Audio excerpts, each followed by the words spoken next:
Hello guys, welcome to my mini vlog. Guys, मैं आप लोगों को एक स्पीकर दिखाना चाहती हूँ। अगर आप लोगों ने लेना है तो मुझे डीएम करें। ये स्पीकर बहुत ही प्यारा है और बहुत ही अच्छी कंपनी का है। तो चलो इसे खोलते हैं।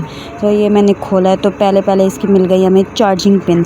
इसकी चार्जिंग पिन भी बहुत फास्ट इसे चार्ज करती है। तो ये इसकी अंदर डालने वाली सिम है, पिन है। तो हम चलें इसे बाहर निकालते हैं। निकल ही नहीं रहा ये, तो फिर जल्दी से मैंने बाहर निकाला।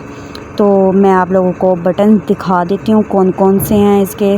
पहले मैं आप लोगों को पूरा चेक करवा दूँ। तो चलो देखते हैं।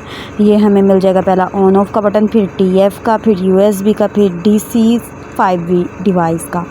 तो ये पॉज करने का, ये पीछे करने का, ये आगे करने का, और ये मीडियम से कोई पुराने ज़माने का रेडियो चल जाता है। तो चलो इसे ऑन करते हैं।